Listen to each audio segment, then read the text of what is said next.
Mais le système de buffer nous a permis ensuite de réajuster très rapidement par rapport à notre niveau réel de demande et d'être beaucoup plus réactif.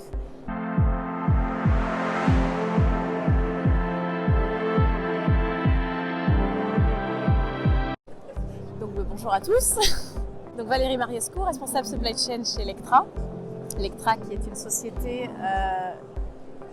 de solutions pour la découpe de tissus et textiles techniques, matériaux composites, donc solutions globales de conception, fabrication et distribution de machines de découpe destinées aux industries de la mode, l'ameublement et l'automobile.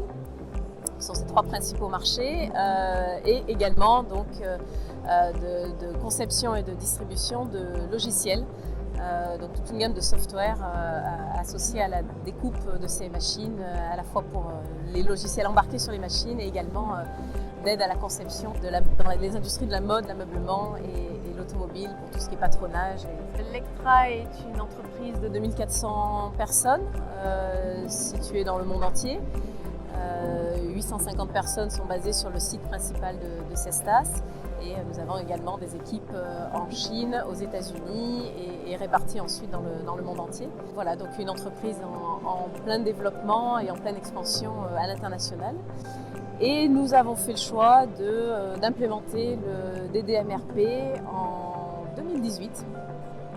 Après quelques réflexions qui ont pris 2-3 années pour s'approprier et découvrir la méthodologie des DDMRP. Et donc on a fait le choix de lancer ce projet parce qu'on avait constaté des limites de notre système MRP dans un monde très variable, très volatile, avec de plus en plus de manque de visibilité en fait sur nos carnets de commandes et des problématiques énormes de surstock, de rupture qu'on avait du mal à piloter, qui engendraient beaucoup de stress sur nos équipes, notamment approvisionnement, et également répercuter beaucoup de variabilité et de difficultés auprès de nos fournisseurs, chez qui on faisait beaucoup le yo-yo d'avancement, de report en permanence, donc beaucoup d'instabilité. Des équipes qui faisaient le pompier toute la journée et qui n'étaient pas sereines du tout.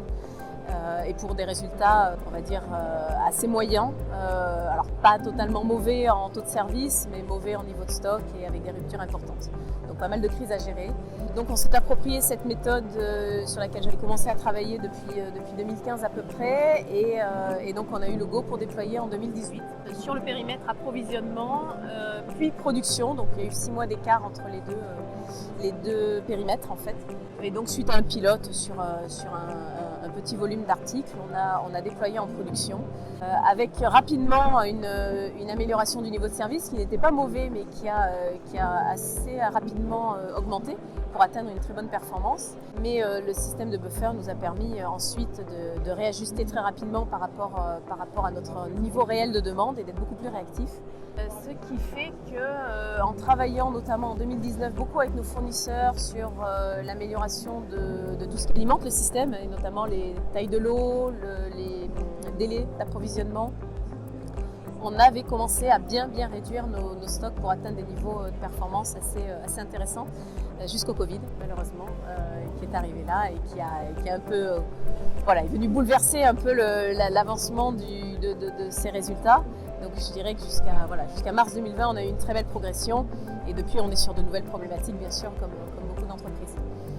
Donc aujourd'hui Bitwise est utilisé chez nous par une vingtaine de collaborateurs qui ont été tous formés, alors soit à DDP, DDBricks, même DDL maintenant. Et puis on a ces équipes qui sont en permanence en train de travailler sur l'amélioration continue de ce système, donc d'être en perpétuelle révision des niveaux de buffer. On a 29 buffers actifs actuellement, mais en fonction du contexte, et le Covid en a été un bon exemple et bon exercice, eh bien on se rend compte qu'il faut remettre le modèle systématiquement en question pour garder une performance. Donc on le remet en cause régulièrement en faisant des revues de paramétrage, revues de performance qui permettent de réajuster à la fois les min-max que l'on peut avoir ou les différents buffers pour être toujours sur des niveaux pertinents de stock par rapport à notre demande actuelle. L'équipe travaille même aujourd'hui à un projet d'intégrer de la prévision dans le système pour pouvoir mieux gérer les démarrages de produits notamment. Donc voilà, on est toujours en amélioration de ces systèmes et des projets qui font qu'on essaie d'être de plus en plus performant en termes de stock vis-à-vis de notre demande, sans dégrader le service qui a bien monté et qu'on essaie de stabiliser.